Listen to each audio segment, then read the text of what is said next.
مذابی خان نے جودھ پور راجستھان سے سوال کیا ہے۔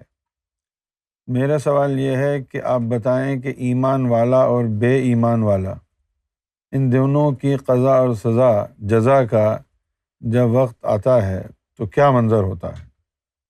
تھوڑا سا موت کے وقت کو بھی ایکسپلین فرمائیں۔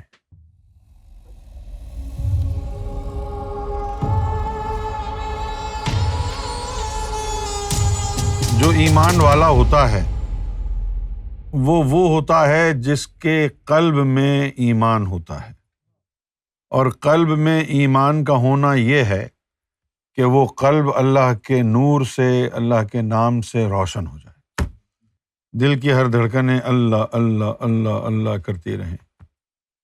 تو جو ایمان والا ہوگا وہ ذاکر قلبی ہوگا، اس کا کیا ہوگا پھر یوم محشر میں حال؟ اس کے لیے تو قرآن مجید نے کہہ دیا ہے کہ یوم لا ینفع مال ولا بنون الا من آتی اللہ بقلب سلیم، کہ اس روز نہ مال کام آئے گا نہ بنون بیٹے کام آئیں گے، الا من آتی اللہ بقلب سلیم، لیکن جو اللہ کے پاس قلب سلیم لے کے آیا وہ کامیاب ہو جائے گا۔ تو قلب سلیم جس کے پاس ہوگا اس کی تو کامیابی کا جھنڈا گاڑ دیا ہے اللہ نے قرآن مجید میں، اور جس کے پاس ایمان نہیں ہوگا وہ تو خسارے خسارے میں ہے۔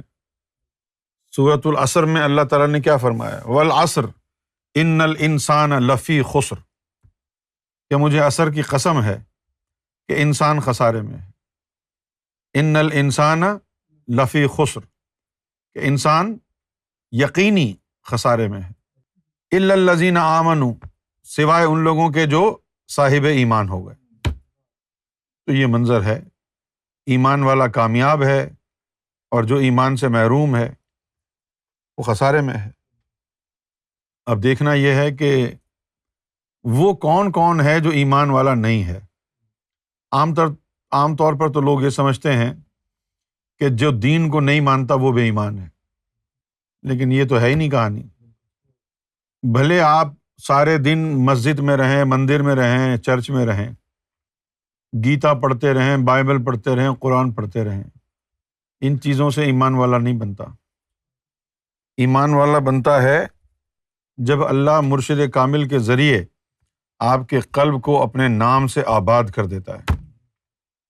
تو آپ تمام جسمانی عبادات میں تو لگے رہیں، ساری رسومات دھرم کی، دین کی نبھائیں، لیکن آپ کے قلب میں اللہ کا نور اور نام نہ ہو تو یہی ہے بے ایمانی۔ یہ 40 سال تک انسان کے قلب میں طاقت ہوتی ہے، لیکن اگر کوئی 40 سال تک اس قلب کو بیدار نہ کرے تو یہ مخلوق ختم ہو جاتی ہے، پھر اس کے بعد جو ہے آپ کا کوئی علاج نہیں ہے۔ اچھا، اب موت کے وقت کیا ہوتا ہے؟ تھوڑا سا موت کے وقت کو بھی ایکسپلین کریں۔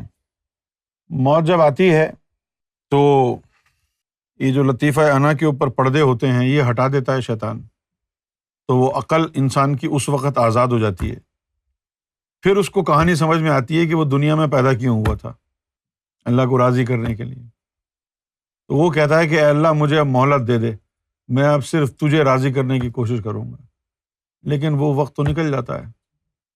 اسی کے لیے حضور نے حدیث بھی فرمائی تھی، موتو قبل ان تموتو، جو پردے موت کے وقت ہٹتے ہیں وہ زندگی میں پہلے ہی ہٹا لو۔ یہ تصوف کے اندر ان پردوں کو، لطیفہ انا کو یاہو کے ذکر میں لگانے سے ہٹا دیا جاتا ہے، پھر وہ عقل سلیم ہو جاتی ہے۔ موت کے وقت کی سختی، بہت کتابوں میں لکھا ہے کہ موت کے وقت سختی ہوتی ہے۔ اگر موت کے وقت کوئی سختی آتی ہے آپ کے اوپر تو آپ یقین جانیں کہ اللہ اتنا غفور رحیم ہے کہ اس سختی کی وجہ سے آپ کے گناہ معاف کر دیتا ہے۔ لوگ کہتے ہیں کہ سختی نہیں ہونی چاہیے، آسانی سے موت آ جائے، لیکن اللہ تو 70 ماؤں سے زیادہ پیار کرتا ہے نا آپ کو۔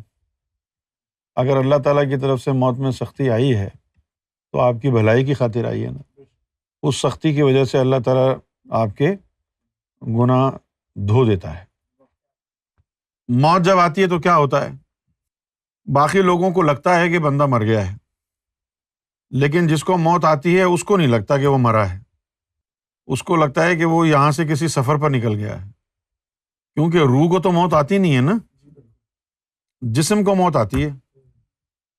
موت اسی طرح آتی ہے جس طرح آپ کو نیند آتی ہے، آپ سو جاتے ہیں، سوئے ہوئے ہیں تو آپ کو کچھ پتہ نہیں ہے، کیونکہ آپ کی روح تو وہیں ہے، لیکن سونے کے دوران بھی اگر آپ کی روح نکل جائے تو پھر آپ کو لگتا ہے سفر ہو رہا ہے۔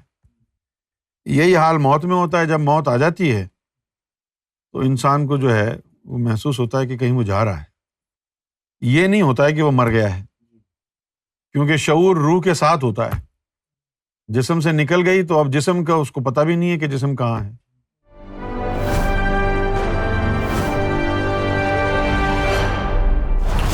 TV, bringing light, love, and peace in your life.